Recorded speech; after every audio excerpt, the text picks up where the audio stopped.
Hi there, welcome to the Building Your Tiny House Dream video tutorial series. I'm Chris, I run a company called Tiny Industrial, and along with the book of the same title, I'll be showing you how to build this exact house. So follow along, I'll be releasing a new video every Wednesday, and hit subscribe so you don't miss a single episode. Okay, so this week we're going to talk about electrical. This is by no means in any way, shape, or form comprehensive.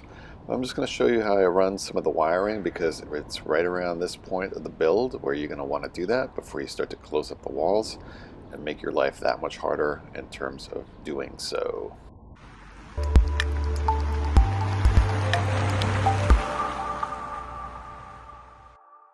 While the paint dries, we're going to do a couple other things here that have to do with this wall. So we're going to close this wall up soon enough, but it's easier while the wall is open like this to run some of the wiring already. So again, you have to think kind of like 3 steps ahead to make your life easier. Now in this space here, this is going to be all bed. 53 inches is going to come up to about here. So underneath the bed is where the electrical is going to be. We're going to drill through that wall down there and put the panel down there. But from the panel, the wire has to run. So what I've decided is 3 outlets. We're going to do 1 outlet here, very close to the panel. That's going to have its own direct electrical supply. So that's going to sit right here, sort of on the side of the bed. Then we're going to go through these studs around here. We're going to go through this back wall. There's going to be an outlet right back here. And we're going to run a wire across the top here, and we're going to go out through that wall, and then kind of like a third into that other side is going to be the 3rd outlet. So three power outlets, potentially 1 here on the exterior as well, kind of low down at the end of the trailer. We'll see, but definitely the 3 interior ones that I just mentioned. This one's going to be a separate direct hookup, and then the 2 other outlets are going to be on the same line. So instead of putting 3 outlets on 1 circuit, you really don't want to do that. The panel's going to have at least room for 2 circuit breakers. So we're going to run two separate circuits. One of them is going to terminate almost immediately right here, and the other one will contain the 2 outlets. One of the outlets is going to be next to the door because that leaves open the potential for putting an air conditioner into that back wall. That's something you want. You can retrofit this to include an air conditioner, and hence you're going to want an outlet there to be able to power that air conditioner. So yeah, so that's about it. So what we're going to do, like I said, we're going to drill through these. This is the wire that we're going to be using. So we need to drill a hole that's big enough for this wire to go through. I think this one should do it. This is, what is this size? I don't know. Probably like a 3/8 or something. Okay, I'm going to do that.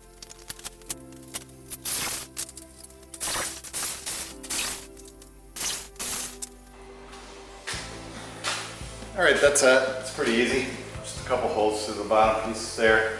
What we're also going to do is we're going to have dual electric in this structure. So we're going to have the 110 volt AC power, and we're going to have 12 volt DC. So what we're going to do is we're going to run a separate DC line. What we use for that is we're going to run this wire. It's a thinner sort of speaker 16 gauge wire that we're going to run for the 12 volt system. So we're going to run that sort of in parallel to this other one. And we'll run that through there. That in turn is going to go to a switch over by the door. It's going to feed lights that are integrated above the bed as reading lights. Yeah, it's going to be for the ceiling lighting. And that's pretty much it. Probably like a USB charging port, maybe over in the kitchen area. TBD. But so that's another thing that we need to run wire for. But other than that, that's about it. The thing I wanted to show you is how I'm going to do this thing down here on the end. Okay, so here is where the wire is going to go through, and that's fine, except we need to go make this turn.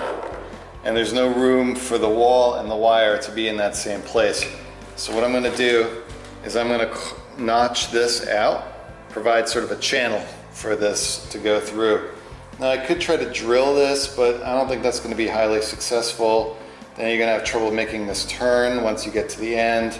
So just, creating a little bit of a channel here is going to resolve that issue. Okay, so enter the oscillating tool.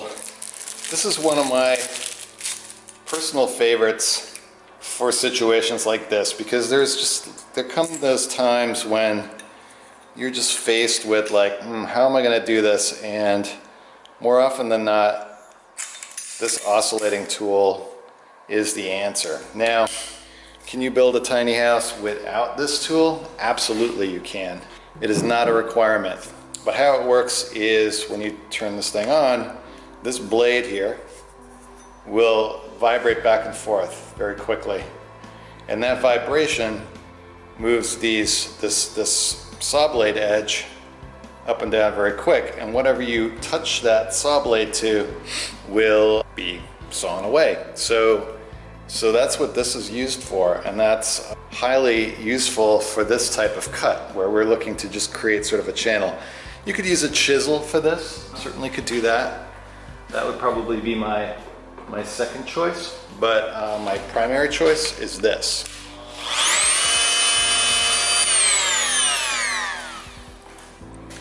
Here we go.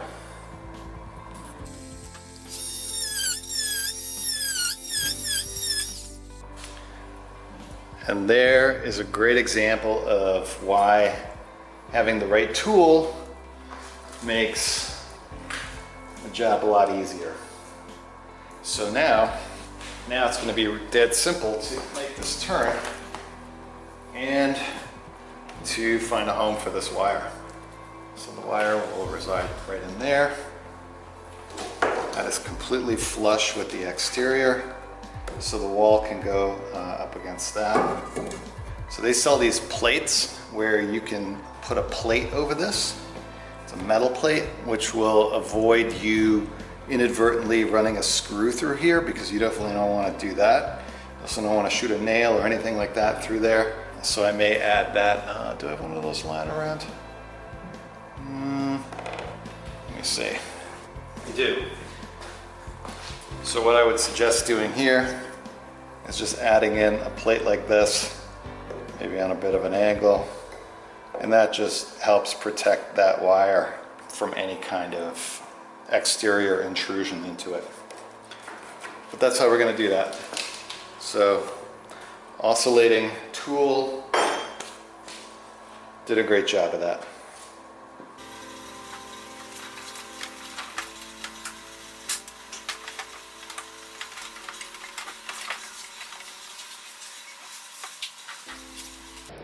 Okay, so I'm jumping way ahead here for illustrative purposes, because basically once you run all those wires that you're going to need, you're going to leave them alone until you get to this stage. Now we've got a lot of the wiring which originates under the bed. We've got a battery that needs a home. What I'm thinking of for the battery is that the battery goes all the way back here into the corner, back there, and then gets, secured into that spot. And the electrical panel, which we're working our way up to, will either sit down here, unclear, or it'll go up right next to the bed up here, sort of be integrated into a kind of piece of furniture or similar. So that's the plan. Odds are it's going to go up here on this ledge. That's my current thinking. It's just a better place for it in terms of access to these wires and running those wires, and it's easier to kind of like hide it back in here and have it just be situated there. So that's another thought.